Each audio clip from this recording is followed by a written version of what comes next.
Hello दोस्तों, good morning. मैं मुकेश, आपके अपने यूट्यूब चैनल सागर स्टडी बाय मुकेश सर में आपका स्वागत है।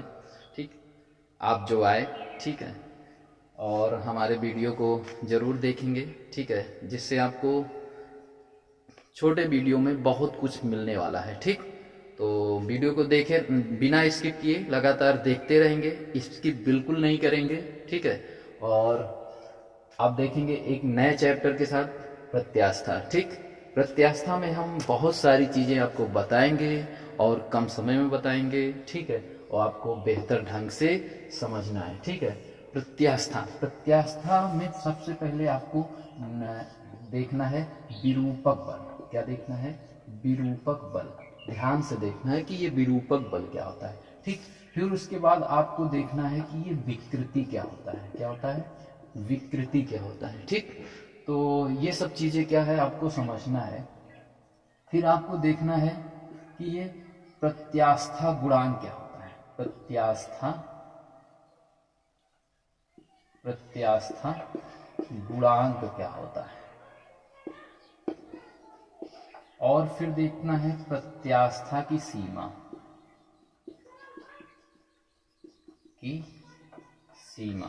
ठीक, फिर आपको देखना है हुक का नियम। ठीक है, इसी में आता है हुक का नियम। ठीक, ये सब चीजें आपको देखना है। और देखना है यंग प्रत्यास्था गुणांक।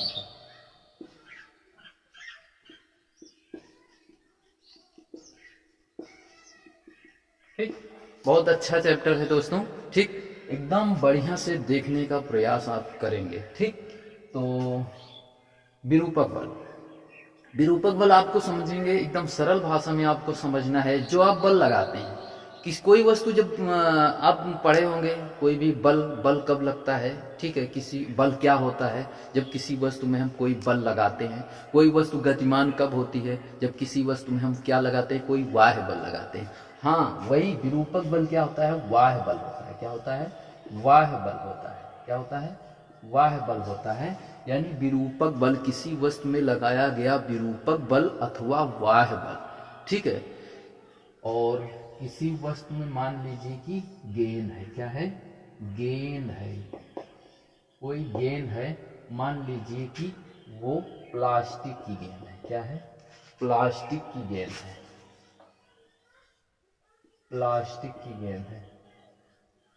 प्लास्टिक की गेंद है मान लीजिए। ठीक, तो समझना है, यदि किसी वस्तु में हम बल लगाते हैं तो उस वस्तु के आकार और साइज में परिवर्तन हो जाए।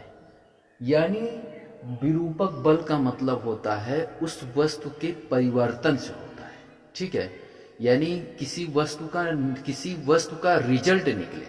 ठीक है, यदि हम कोई चीज में बल लगाते हैं, बल हम तभी तक माना जाएगा, कोई वस्तु को हम बल तभी कहेंगे जब उस वस्तु में कुछ फर्क दिखे, तभी तो आप बल कहोगे।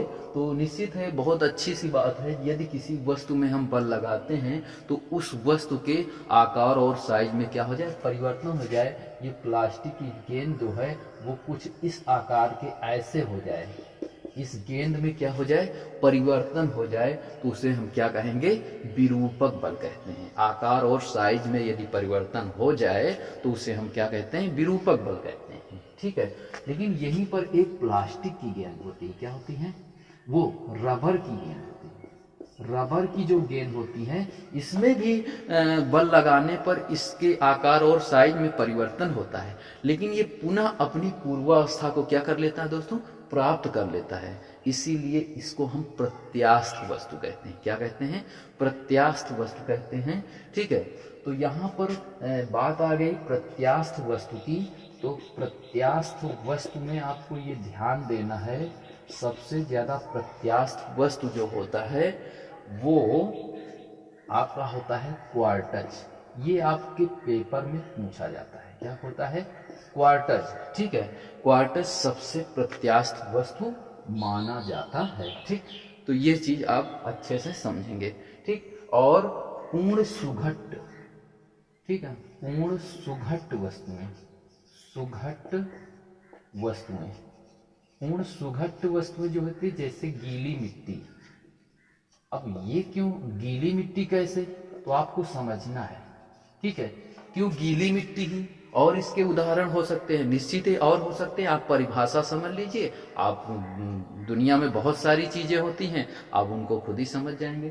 पूर्ण सुघट्ट वस्तुएं जो होती हैं, यदि किसी वस्तु में विरूपक बल लगाते हैं ना, या बाह्य बल लगाते हैं, तो उसके आकार और साइज में क्या होता है, परिवर्तन पुनः हमेशा के लिए बना रहता है, ठीक है। उसे हम पूर्ण सुघट्ट वस्तुएं कहते हैं। जैसे गीली मिट्टी ऐसी है जो जैसे ही कर देंगे वो वैसे ही अवस्था में हो जाएगी, वो पुनः अपनी अवस्था में प्राप्त नहीं कर पाएगी, ठीक है। उसी को हम कहते हैं पूर्ण सुघट्ट वस्तुएं, या पूर्ण सुघट्ट यानी अप्रत्यास्थ वस्तुएं, ठीक है। तो अप्रत्यास्थ वस्तुएं वो होती हैं जो अपनी पूर्वावस्था को प्राप्त नहीं कर पाती, उन्हें हम क्या कहते हैं, अप्रत्यास्थ वस्तुएं, ठीक। पूर्ण सुघट्ट या अप्रत्यास्थ वस्तुएं, ठीक। तो रबड़ की गेंद हो गया, ये प्रत्यास्थ वस्तु, और आप समझ सकते हैं वो वस्तुएं जो अपनी पूर्वावस्था को प्राप्त कर ले वो क्या होती हैं, प्रत्यास्थ वस्तु होते हैं। अब आपको समझना है क्या चीज है, विकृति। विकृति को आप समझना है, लंबाई में होने वाले परिवर्तन को क्या कहते हैं, विकृति। मान लीजिए कि हमने ये कोई तार लिया, क्या है, ये कोई तार है, ठीक है।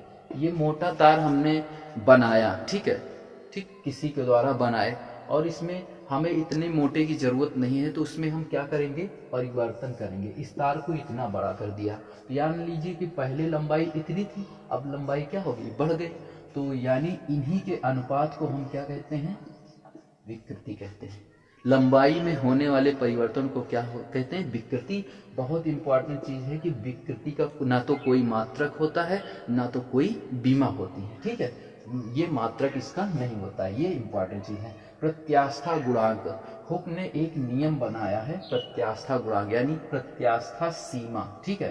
प्रत्यास्था सीमा के अंदर, ठीक है, यानी जो प्रतिबल होता है वो विकृति के क्या होता है, अनुक्रमानुपाती होता है। प्रतिबल जो होता है विकृति के अनुक्रमानुपाती होता है। प्रतिबल जो होता है विकृति के क्या होता है, अनुक्रमानुपाती होता है। तो निश्चित है आप समझ गए होंगे कि प्रतिबल अनुक्रमानुपाती, यहाँ पर एक ई लग जाता है। ई जो है ना, ई वही क्या है, प्रत्यास्था गुणांक है। ई बराबर लगाएंगे तो अनुक्रमानुपाती हट के साथ एक कांस्टेंट लगता है, ठीक है। तो ई बराबर क्या हो जाएगा, प्रतिबल बटे विकृति, प्रतिबल बटे विकृति, ठीक दोस्तों।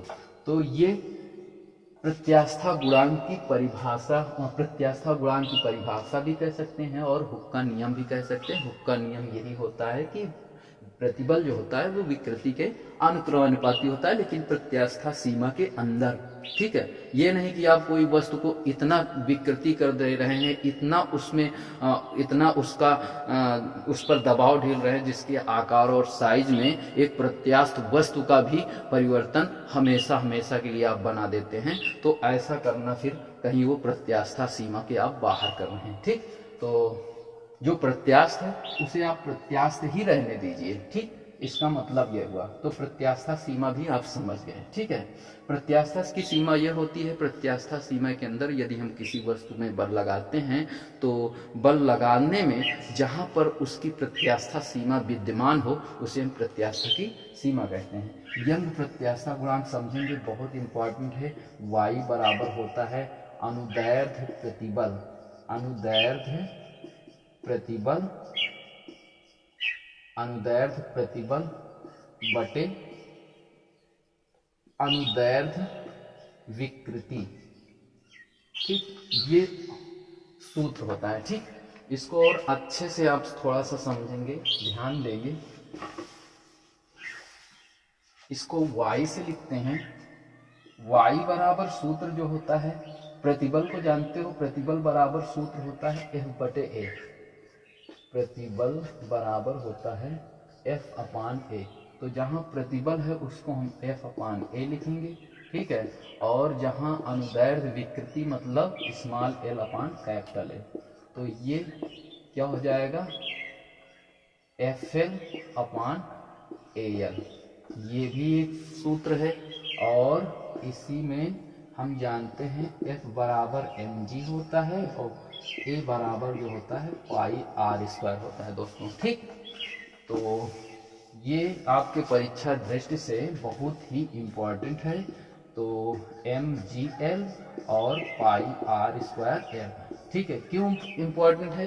ठीक है, अगर इस चैप्टर से कुछ पूछा गया तो ये हमने जो बताया है इसमें से आपको पक्का ही मिलेगा। ठीक है, क्योंकि इस चैप्टर के जो इम्पोर्टेंट चीज़ें हैं हमने बता दिया है। ठीक है, इसी के द्वारा सवाल भी आ सकता है। ठीक है, और इसी के द्वारा इसके मात्रक भी पूछा जा सकता है। मात्रक आप समझ सकते हैं, इसका ये क्या है, द्रव्यमान है, तो आप समझ सकते हैं इसका मात्रक क्या हो जाएगा, किलोग्राम। ठीक है, और इसका मीटर प्रति सेकेंड स्क्वायर, इसका क्या हुआ, मीटर हुआ। ठीक, और इसका क्या हुआ, मीटर स्क्वायर हुआ, इसका भी मीटर हुआ। ठीक, इतना हो गया। अब जो कटे उसको काट दो, इससे ये दो कट गए। ठीक है, जो बच गया वो हमारा क्या हो जाएगा, यंग प्रत्यास्था गुणांक का क्या हो जाएगा, मात्रक हो जाएगा। बीमी सूत्र भी आप भली भांति निकाल सकते हैं, बीमा। ठीक, ये तो कांस्टेंट है, कांस्टेंट का कोई मात्रक नहीं होता है। ठीक है, तो बीमा भी निकाल सकते हैं। ठीक, बीमा कैसे, इसको m लिखेंगे।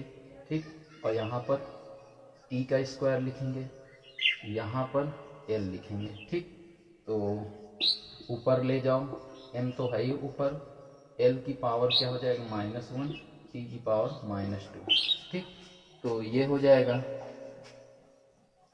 तो ये यंग प्रत्यास्था गुणांक का क्या हो जाएगा, बीमी सूत्र हो जाएगा। और ये हमारा क्या हो जाएगा, मात्रक हो जाएगा, किलोग्राम। ठीक है, और मीटर सेकेंड स्क्वायर। ठीक,